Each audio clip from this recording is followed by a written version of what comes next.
The harsh reality is you cannot lie to yourself. And when you're spending 6, 7, 8 hours a day impaired with alcohol or drugs, you know you're not as good, and that carries over to all the rest of your waking hours. Get attitude means, how can I proactively change the way I think? How can I proactively increase my life? How can I proactively create better relationships and better work situations for me to enjoy it? And welcome to the GAP, the Get Attitude Podcast, The Gap, bridging the gap from who you are to who you want to become, and bridging the gap from where you are to where you want to be. Hello, my name is Glenn Bill, founder of the University of Attitude, keynote speaker, and author of the #1 international best-selling author, The ABCs of Attitude. I've been fortunate enough to help tens of thousands of people get attitude. Attitude, the secret formula for success in your business and in your life. And this podcast will help you get yours. So let's get some.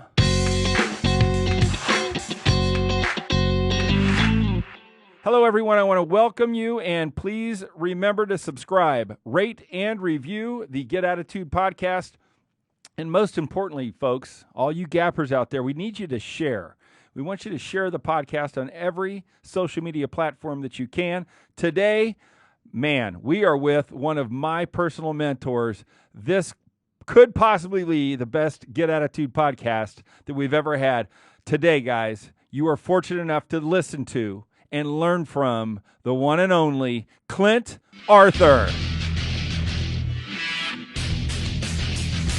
Clint Arthur is here, business expert, author of 21 Performance Secrets of Donald Trump, and what they teach you at Wharton Business School. If this was going to be the last year of your life, what would you want to accomplish? Let me introduce you to the man that taught me. With me now to break it down, leadership and performance expert Clint Arthur. This is our new best friend here, Clint Arthur. Clint Arthur. Clint Arthur. Clint Arthur, who made a living off of teaching other people to be better public speakers. NASDAQ, what an honor to be with you here today. Business expert and best-selling author of Speaking Game. Clint Arthur. Clint, take it. If you want an audience to be engaged, it helps if you entertain them, and you need them to be engaged if you want to be a great leader. And here we are to get some fantastic entertainment and to learn all the secrets that it's going to take to get attitude. We are with the one and only Clint Arthur, celebrity entrepreneur, host of the greatest show of all time on 77 WABC Radio, and the one and only New York. Clint, welcome to the Get Attitude Podcast. Great to be with you, Glenn. I'm so honored to have you. We are I was telling so many people about who we are getting ready to have on, and we're just so excited to have you and the wealth of information and wealth of knowledge that you bring. And hey, look, I got to credit you. The reason that the ABCs of Attitude became a reality was because I sat in a hotel room with you in Atlanta, and as you worked with me, the ideas flew, and then boom, there's no question I'm here because of you. So it's an honor to have you, and welcome. And we are here today to talk about Attitude Booster number 5. Have a mentor, copy him or her, and boy, we don't have anybody better than Clint. Clint, let's just go ahead and start with that. Tell me, number one, I'd love to know your definition of attitude, but I'd also love to know who some of your best mentors are or were, and maybe some of the best lessons they taught you, and what does having a mentor really mean to you? I've had a million mentors, Glenn, and that has propelled my success and allowed me to achieve so much and to do so much and to be so much and to have so much more income, influence, and income, impact, influence, and income as a result of modeling and studying these mentors. So who are some of the mentors? Well, obviously, Tony Robbins is a great mentor. Awesome. Now, what I do is called celebrity entrepreneurship. And what that means is not that you're famous. Being a celebrity entrepreneur doesn't make you a famous person. Most celebrity entrepreneurs are not famous. In fact, I say Tony Robbins is not famous. Right. You go into any bank, any supermarket, you go into any teller or cashier, and you say, hey, do you know Tony Robbins? And they're going to say, Tony who? Right. You go into any place and you say, do you know Grant Cardone? And they're going to say, who? Right. Because these people are not famous. Only their customers and prospects think that they are somebody special. And that is your goal as a celebrity entrepreneur, to have your customers, clients, prospects predisposed to hire you. If they can get, you want them coming in and saying, oh man, if I could get Glenn Bill to work with me, man, I'm signing up today. And the wife's going to say, yeah, but how much is that going to cost, honey? And he's going to say, I don't care how much it's going to cost. I got to have Glenn Bill. If I could get him, I'm going to sign. That's what you want. And you can accomplish that if you do what these celebrity entrepreneurs do in order to position themselves as being somebody very special in the eyes of customers and prospects. I study with them and I model all of my efforts on what these people do. That's fantastic. So you gave us one that was Tony Robbins. Give us a couple more. Give us a couple more. People that mentored, I know the idea of celebrity entrepreneurship really came from your DNA, would be my guess, from your gut. I think you're the one that coined it. But who helped you? I did. I wrote the book. Right. Who helped pull that out of you, just like you helped pull ABCs out of me? Do you remember? Dan Kennedy. Dan, okay? The man. Now, I became Dan Kennedy's Info Marketer of the Year at the end of 2013. Mm-hmm. Dan Kennedy, if you know who Dan Kennedy is, then you think that Dan Kennedy is a living legend. In fact, Dan Kennedy is such a living legend. He inspired my event a couple months ago at Carnegie Hall in New York City. Yes. I had Martha Stewart and Ice-T and Coco, his beautiful wife, and Jerry from Ben & Jerry's, and Michael Gerber, and Scorpion, the smartest man in the world. And I was supposed to have Dan Kennedy as one of my speakers. But as you may know, Dan Kennedy ran into some health issues. He was actually in hospice. He was supposed to die. Oh, my. He was trying to die. And I said, look, Dan Kennedy's not going to die. Dan Kennedy is going to get sick and tired of trying so hard, working so hard in hospice, trying to kill himself, because he didn't want to compromise his lifestyle. He couldn't have the Dan Kennedy lifestyle, driving his race horses and driving around in Dean Martin's Rolls Royce. If he couldn't live the way he wanted to on his terms, he didn't want to live. Right. And I predicted that he was going to get to a point where he said, well, geez, if I'm going to be working this hard, I need to be getting a check. Right. And he ultimately checked himself out of hospice, and now he's back on the road to recovery, as I predicted. But Dan Kennedy's my main mentor. He's the guy who, once I won his award as Info Marketer of the Year, I really started looking at what is Dan Kennedy all about? And I started traveling the country, going to his seminars and studying him closely. And I heard him say a couple things that have completely shaped my career. Number one, he said, your number one job as an entrepreneur is to raise your status in the eyes of customers and prospects. Wow. If you need to be becoming a bigger who in their eyes. If you're not whoing, you are doing the wrong thing. Wow. That's what he said. So whenever I'm here's how it really comes down. Now, a lot of what I do is I work with clients, people like yourself, and I custom design specific plans of action of how you're going to become a bigger who, right, in the eyes of your customers and prospects. But when I'm doing that, I'm doing the wrong thing.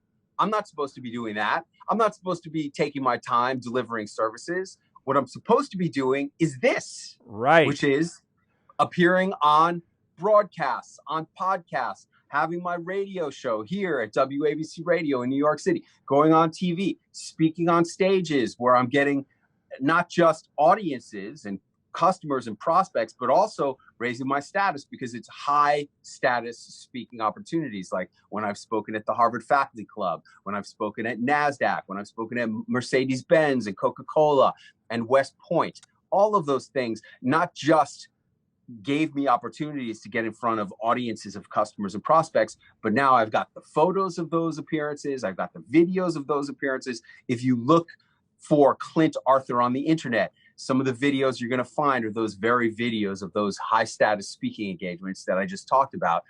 Those contribute very powerfully to my ability to earn 7 figures a year, year after year after year. I'm having record year after record year after record year, over and over and over, because of the way I'm positioning myself as somebody very important, a celebrity in the eyes of customers and prospects. Yeah, that's just fantastic. And for our gappers out there, we have gappers that are at the top of their game. We have gappers that are personal development nuts, but we also have gappers that are down. We have gappers that are stuck. We have gappers that are in a rut that go, there's no way I could become Clint Arthur. There's no way I could become a celebrity. I don't have the resources. I don't have the drive. Clint, I want to talk about attitude. I want to talk about taking those people, the gappers who need a hand up, the gappers who are at the bottom of the rung right now. Number one, I'd love to know, were you ever at the bottom of the rung, and how did you get out of it? And what was your attitude? Tell us that story, and give us some hope for those people that go, Clint, all this bullshit is great, and all this CNN's great, but man, I'm hurting right now, and I need a hand. I need somebody to save me. Talk to those people for us real quick. Well, where were you on December 31st, 1999? Were you partying with family and friends? Were you getting Y2K cash out of an ATM? I was driving yellow cab number 6087 in Los Angeles, California. I was going into my 6th year of being a taxi driver. Wow. And in the back of my cab that night were these 2 guys who were MBA interns at Goldman Sachs. I was listening in on their conversation as I'm driving them to a party in the hills. Hey, man, did you hear about Mr. Carrera? They made him the last partner at Goldman right before the IPO, and he cashed out $1 gazillion. And I'm like, hey, you guys talking about Chris Carrera? How do you know Mr. Carrera? Chris Carrera was a pledge in my fraternity when I was an undergrad at the Wharton Business School. Hey, I used to make those little punks dance around the living room of the house when I was the pledge master with their tighty whities on top of their heads. And now this little punk just cashed out $1 gazillion. Wow. And I made $513 on New Year's Eve of the millennium driving that cab. So believe me, I know what it feels like to be down and out. Right. Because all of my fraternity brothers were becoming millionaires, some of them billionaires with a B, while I was surviving behind the wheel of a taxi. And it was that low point that helped me to rebound, because what is it that they say? Your setback is really a set up. Right, Les Brown. For your comeback. Right. Right? Yeah. There you go. Right. There you go. Number 8. You gotta have that. You gotta really have that. Now, I asked Martha Stewart a question that will help all of you guys who are at the bottom. And there are 2 questions I asked her. First of all, I said, what's the most important thing you ever learned? And she said, my daddy told me that I could do anything. And I believed him. And look what she's accomplished. Yes. She's done it all. Right. Then the second question, somebody specifically asked her, I'm pretty sure it was Melinda Stallings' question, which was, how important is a positive attitude to your success? And she said, a positive attitude is everything. When she was in prison, okay, she didn't call it going to jail. She refers to it as going to Yale. I love it. Yeah, now that's a good attitude. Yeah, that's a good attitude. She went to Yale. Yeah, that's all it was. I love it. And you know, a lot of really rich people go to Yale and they don't even come out. They come out in a body bag. Right. Martha Stewart came out bigger than ever. She went and sold her company. Now she's on the board of directors of the company that bought her, and she's bigger than she ever was. And that's all because of her positive attitude, not allowing a few months in Yale to get her down. And if she could do that, think about how far she fell. Yes. You think you're having a hard time, you're bemoaning your fate, how difficult it is for you. Yeah, you got nothing on Martha Stewart. Right. Martha Stewart fell from international celebrity to going to jail in federal prison, and now she's bigger than ever. How do I know? Because I paid her more money than I've ever paid anybody, and I was happy to get her. And that's what this is all about, finding customers and prospects who are going to be excited and happy and predisposed to buy you if they can get you. How do you do that? That's by becoming a celebrity entrepreneur. And that's not being famous. Because I told you, Tony Robbins, you go into any Starbucks. Hey, do you know who Tony Robbins is? Who? Right. Yeah, you go to Monticello, Indiana in White County and go to the Stop and Shop. They don't know him. But 90% of America doesn't know him, right? Yeah, but Glenn Bill was excited to give Tony Robbins. What'd you go to, Business Mastery? What'd you go to? Oh hell, I'm a graduate of Tony Robbins University. I've forked over all kinds of money for him. You must be up to 6 figures with Tony, and close. to have a picture with him, that's like your most prized possession. Yes, I know, I've seen it. Yes, and but I was at Business Mastery. He literally walked up to me, and I had my University of Attitude, right? Because you taught me it's about your costume. I had it on, and he just saw it, and he looked at me, and I don't know, and he just said, let's take a picture, and I did. And I was ready because you taught me to be ready for those celebrity snapshots. Give us your teachings on being ready for the celebrity snapshot and what that's done for you. Man, I have made so much money from celebrity selfies. It's not even funny, but more important than that is the impact and the influence that I've been able to achieve with customers and prospects. Because the work I do is meta. I work, all my clients are like you. They're leaders. Right. They're change makers. They're difference makers. They're having impact in the world on their own. So when I advise you, for example, to write a book about attitude, and you do, look at the impact that has because now it's turned into this podcast and it's turned into Attitude University. It's all these things and it's touching so many lives. And the power of these selfies is that being in pictures with celebrities just rubs off, like their stardom rubs off on you. It's my favorite technique of celebrity entrepreneurship is being in photos with famous people. That's why I have this event coming up in June with Dr. Oz and Dr. Drew and a NASA astronaut and the real Patch Adams and the Surgeon General of the United States. I mean, for anybody who's in medicine, it's a no-brainer. I mean, if you can get a ticket, like this is how you should be feeling. If I can get a ticket to go to that event and get pictures with those people, I'll pay whatever I need to pay to do that. If you're in medicine, that's for sure. But really, if you're anybody, you should feel that way because Dr. Oz is no longer just a medical guy. He has a talk show. It's called The Dr. Oz Show. I mean, Donald Trump was on that show when he was running for president. This isn't a political statement. I'm just saying Donald Trump's not a medical guy. He's just somebody famous. And all kinds of famous people go on The Dr. Oz Show. And he is, to me, I believe, the top celebrity working in the industry today, in the celebrity business today, because of his talk show and his wide-ranging interests and appeal to all kinds of people who all love Dr. Oz. And look, I've been to Clint's events. I've seen Clint's events. I've seen what Clint's events do.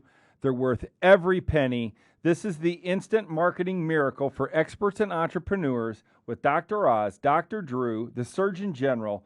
If you guys want to buy a ticket, you need to go to imm20.com and look at what it takes, especially if you're in the medical field. We have a lot of medical field entrepreneurs in our audience, which is great. I want you to now that we've talked to the people that may be down and out that are at the Get Attitude podcast because they need a kick in the butt and they need to bridge the gap and they need to get over it. We also got some pretty kick-ass podcast listeners who are successful that need to push it to the next level. Tell us your attitude message for these people that are successful, some uber successful, but we can always grow, we can always go.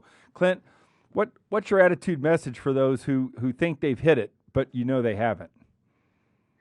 Hey, if you're not Kim Kardashian, if you're not Kanye West or Martha Stewart or Dr. Oz, you haven't hit it. I mean, I'm sure you're doing well. All my clients are doing really well. Right. They're all making a lot of money and having a lot of success. Those are the only kinds of people who I work with. And if you really want to go to the next level, then you have to play the game that the real successful entrepreneurs are doing. What would Apple Computer be without Steve Jobs? How do you become a Steve Jobs? You need to become a Steve Jobs, and there are very specific action items that you can do. There's basically 5 action items that you can do.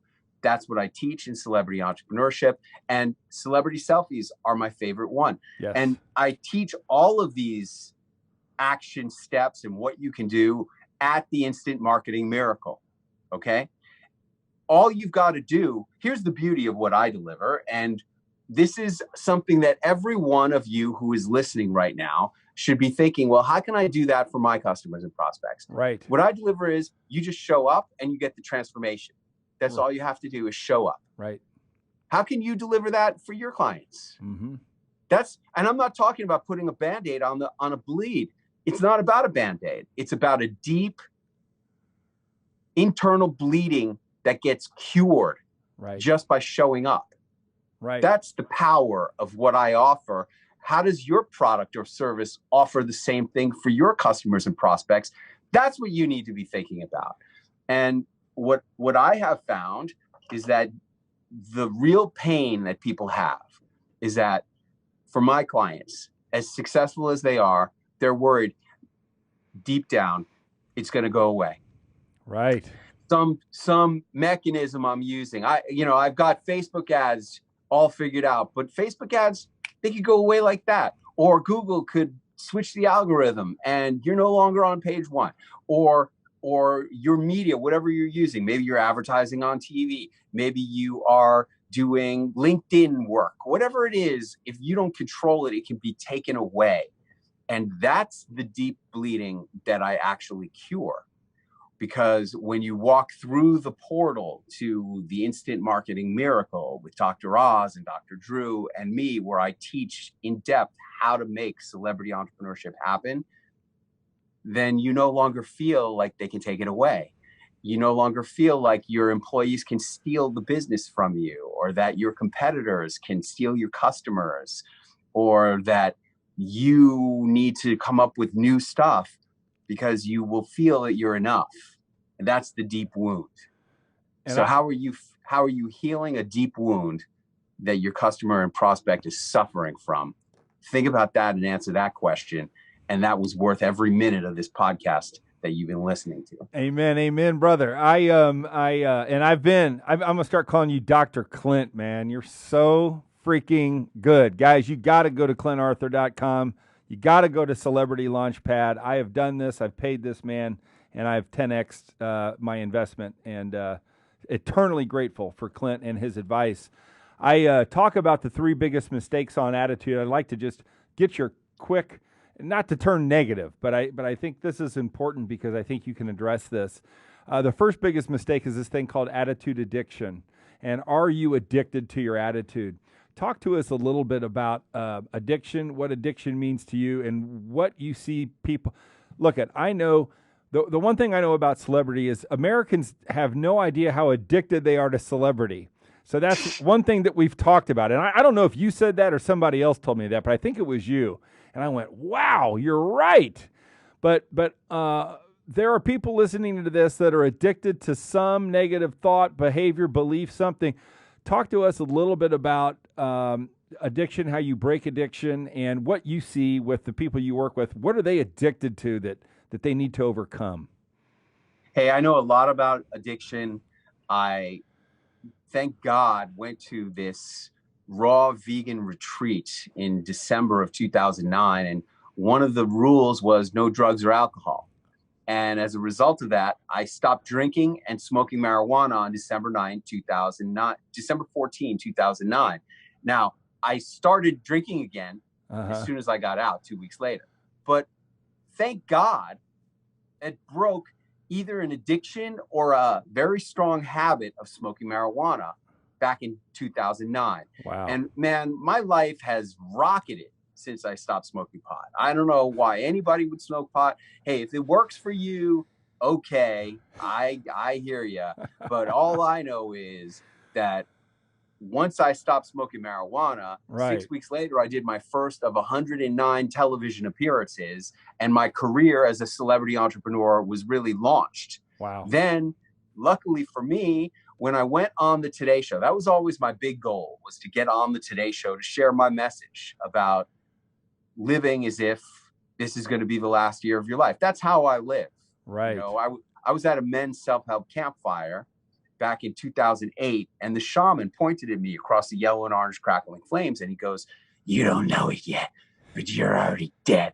I'm like, "What are you talking about, man? I'm the most successful guy on this team. 8 years ago, I was driving a taxi. Now I live in a mansion. I'm a millionaire." "You're already dead. You just don't know it." Oh. And I didn't know what he was talking about.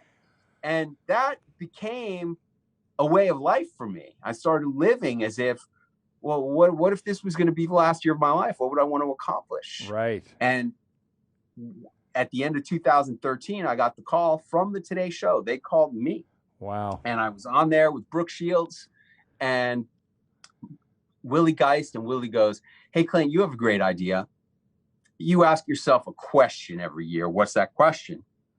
And I said, "If this was going to be the last year of your life, what would you want to accomplish?" Right. That's an amazing question. Unbelievable. That question took me all the way to the Today Show. And the amazing thing is, I went out, that was New Year's Eve, 2013. And I went out partying with my wife. And the next morning I woke up and I said, "You know what, honey? I think I'm done drinking." And she's like, "Huh? What?" And she didn't like it, man. Sure. She did not cooperate in my Cleansing. Clinting, exactly, to try to quit drinking.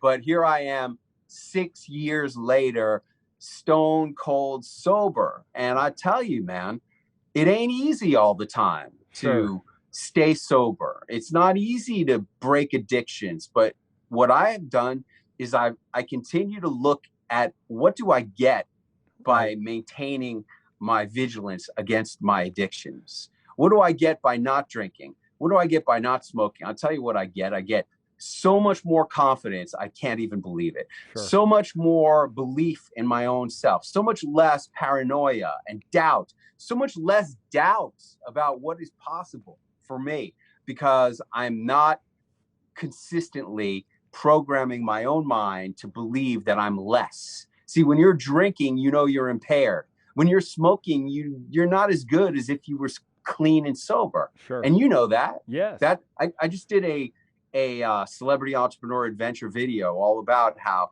the harsh reality is you cannot lie to yourself. And when you're spending 6, 7, 8 hours a day impaired with alcohol or drugs, you know you're not as good, and that carries over to all the rest of your waking hours.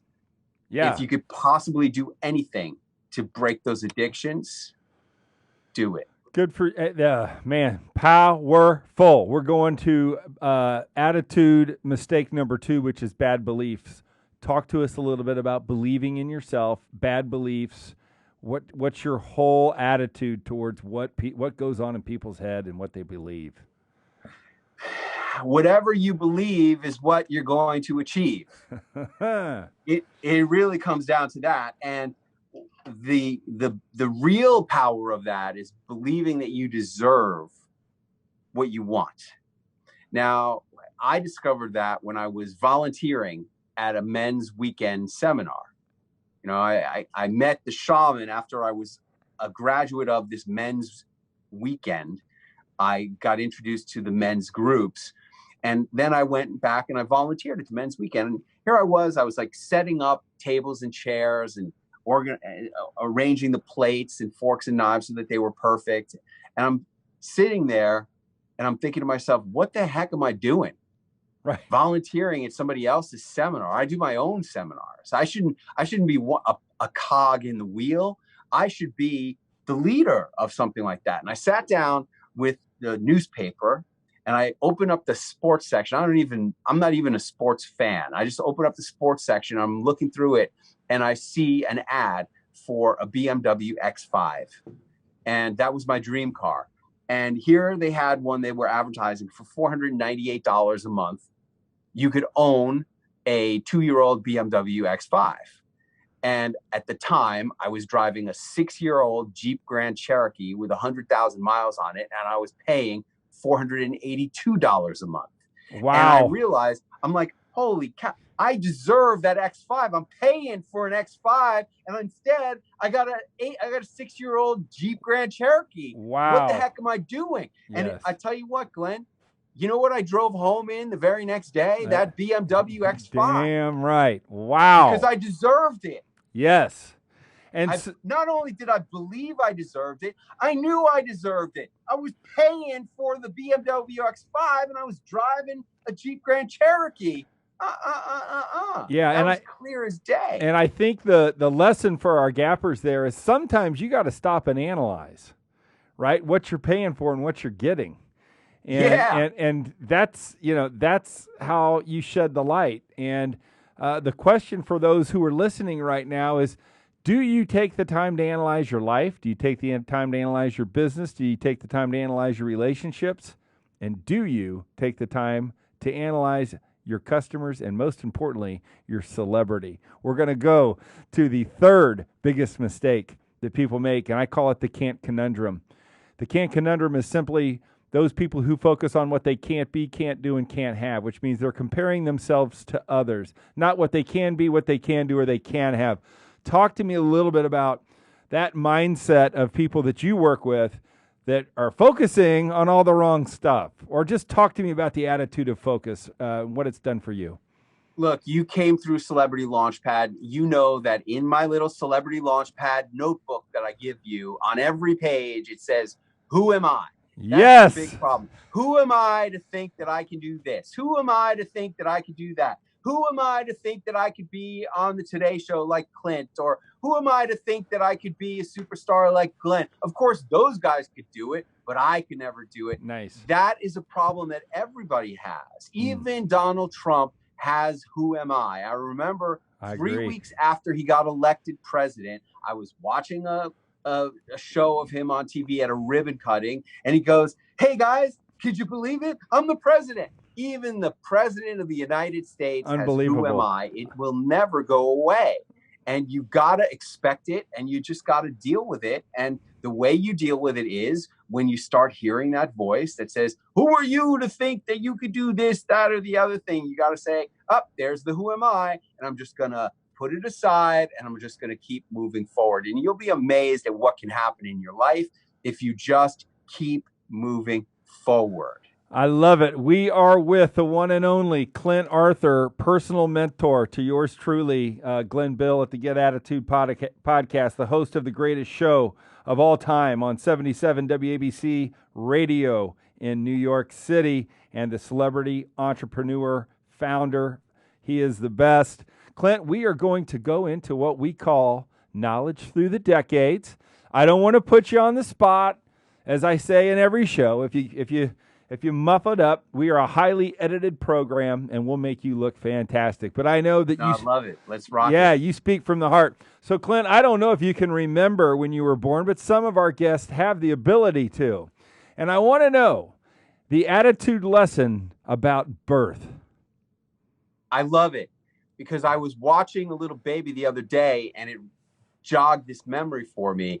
When you're born, you don't have any insecurities or doubts. You deserve what you want. And what you want, you demand it. And until you get what you want, you won't stop screaming. Yes. And unfortunately, it's like that gets beat out of you. Right. As soon as you're like a year, 2 years old, they make you stop crying. And I tell you what, that's what marketing is today. If you're an expert, an entrepreneur, any kind of an author, speaker, coach, you need to be getting attention. If you're not getting attention, like, now, luckily, we have much more sophisticated ways to get attention today. Yes. And it's not about crying, but it's achieving the same exact thing. Hey, look, I deserve your attention. Yes, I like it. I deserve it. That's the attitude lesson from childbirth. Now, Clint, I don't know where you grew up or where you were born. I'd love to know before you answer this question, but hopefully you remember when you were 10 years old. I'm thinking it's 3rd or 4th grade. I want you to put yourself back in that time and tell me the attitude lesson that you learned in 3rd or 4th grade. I'd love you to tell me what school you're in, who were your teacher, and what was the attitude lesson. Sure, man. I grew up in New York City. Oh. Midtown Manhattan. Cool. I was living on 23rd Street and 2nd Avenue. And I know exactly the attitude lesson. The attitude is what is important and focus on that. And for me, the only thing that mattered in those days was Little League Baseball. Cool. That's all that mattered, man.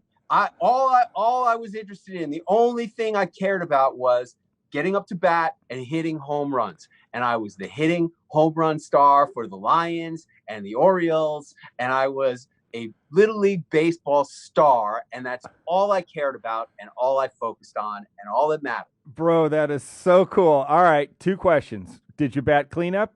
Were you 4th or 3rd? Yeah, of course I was 4th. Yeah. You're 4th.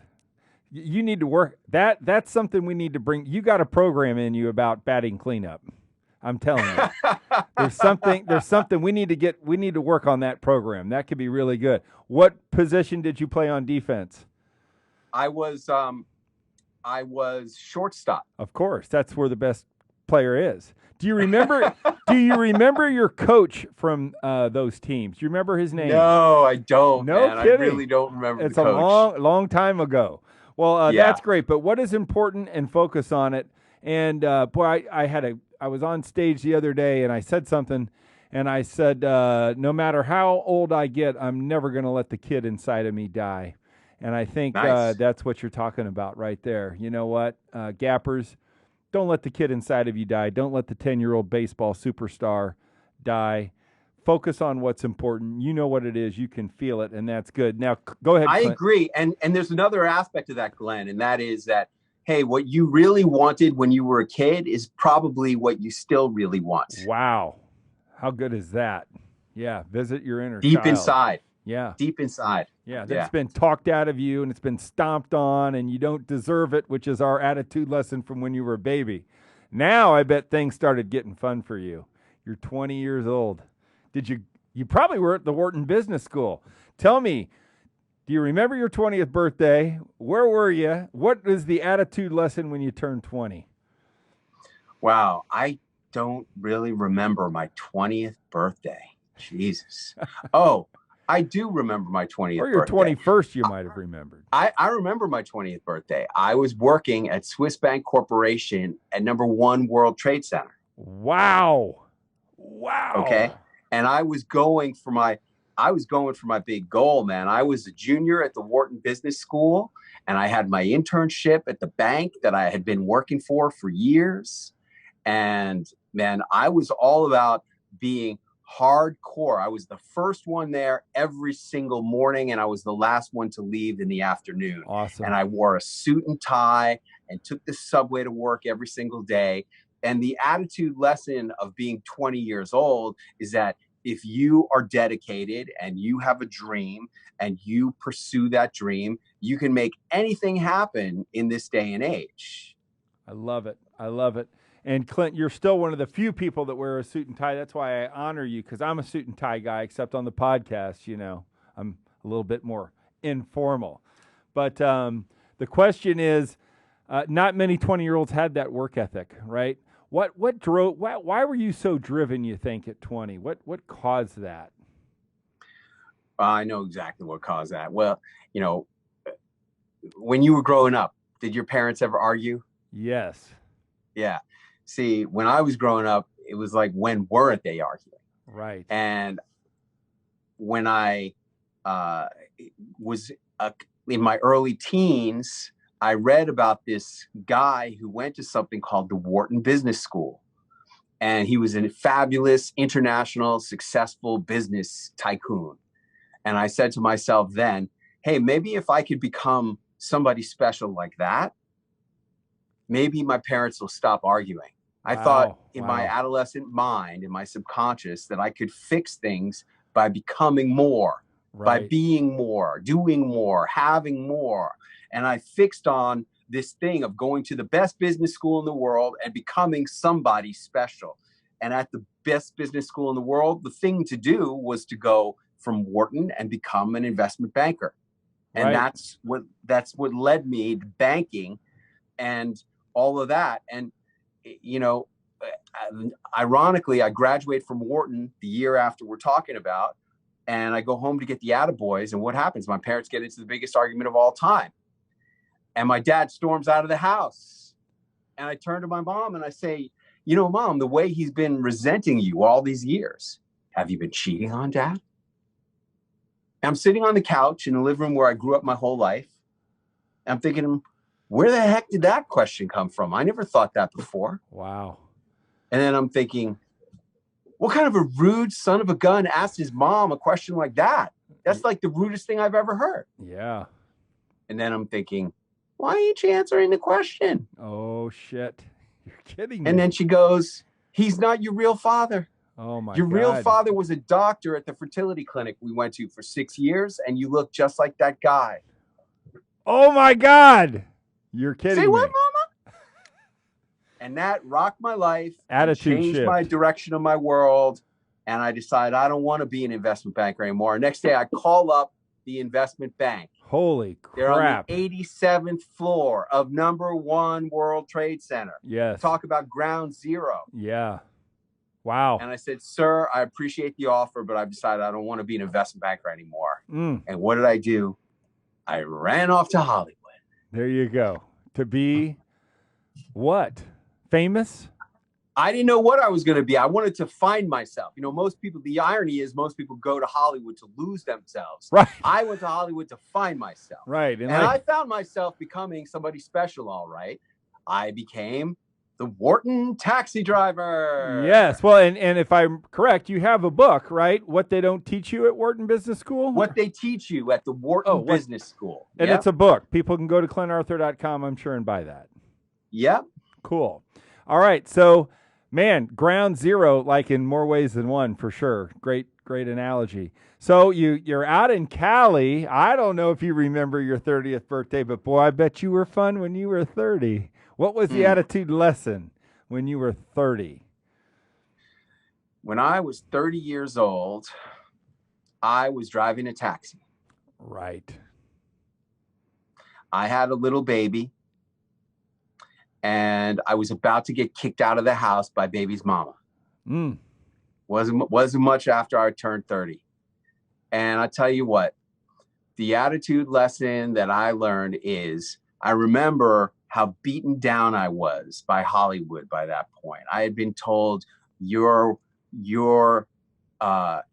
worthless, you suck, And I started repeating those same things. I remember we had moved into a house in the Hollywood Hills, and I was paying for it by driving a taxi 5 nights a week, and I was earning more than $1,000 a week driving a cab.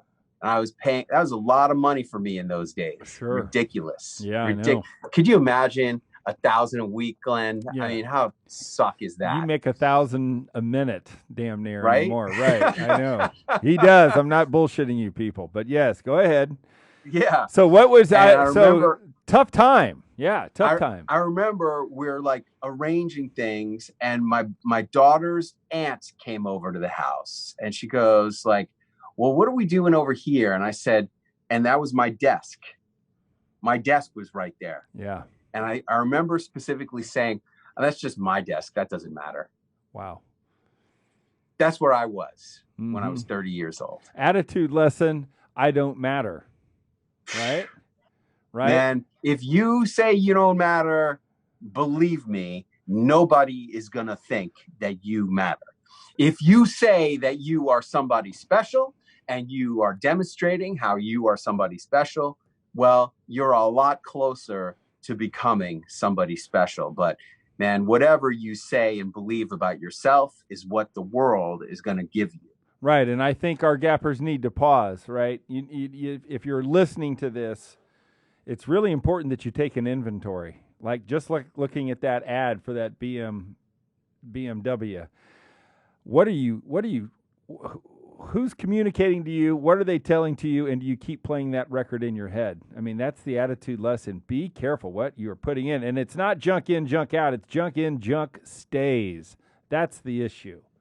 Were you getting ready to say something? As you know, we've got these repeating tape loops in our mind, these subconscious programming that goes on every day telling you that you are either great or you suck, one or the other. Right. And you can have control over that programming. I know I do. I work on that all the time. I love it.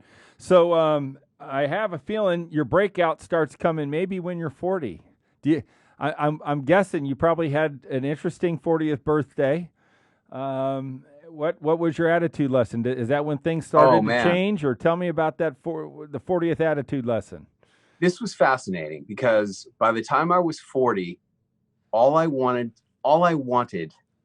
was to be a regular person. I just wanted to have a normal life. I just wanted, I got to the point where on New Year's Eve of the millennium, I was 35 years old. Right. And I was so scared that I was never going to be able to have just a normal, happy life. Right. And by the time I was 40, I had gotten out of taxi driving and I had gotten into the gourmet food business. Yes. And I had started investing in real estate. I had already done a fixer and I had flipped it and made $100,000. Awesome. And I had already done a tear down and built it into a 3-bedroom house. And I was in the process of building a house that would ultimately be one of the biggest scores of my whole career. I sold it a couple of years later in 2007 at the very peak of the real estate market. Yes. When I was 40 years old, my birthday party was at the Picasso restaurant at Bellagio, which is the top of the freaking world. Okay. And I was married to Allie, nice, who's the most amazing person in the world, super successful, super beautiful and sexy, and an earner and a smart person who, we've had the same agenda the whole time. Our agenda has been us. Awesome. When I was with baby's mama, the agenda was what she wanted. Right. Yeah, that's it. That was the agenda. I had nothing to do with anything. I was just the guy who was paying all the bills. Right. Driving a cab. A necessary utility. Yeah. For as long as she was willing to tolerate it. But once she started making money, I was no longer needed. Right. But by the time I was 40, I was doing what I look back now and I see was a very brave thing. I was just trying to live a normal, happy life. Cool. As a businessman, married. Right. Being a constructive, productive citizen of the United States. But I had given up on my dreams. I was no longer a writer. I was no longer trying to be anything special. I was just trying to make money. And by that point, at 40, that's when I started to gain weight. And now when I was 40, this was 2005. That's when I was 40. I was born in 1965. So by the age of 40, I was really starting to pack on weight. And I remember my dad came to my birthday party and, I had 25 people for dinner at Picasso. That's big. Okay? Not a cheap birthday dinner. Yeah. And then the next day we did a brunch at the House of Blues for everybody. And then that night we did another party at the top of Mandalay Bay. They have a room called the Foundation Room. Wow. And I had a blues concert at the Foundation Room. You were still drinking then, I'm guessing. Oh, I was drinking. I was smoking. I was I had a thriving butter business. Yeah, my butter business was thriving, making a lot of money. Picasso was my client. Right. There you go. See, that's why I did the thing there. It was my butter on the table. Sure.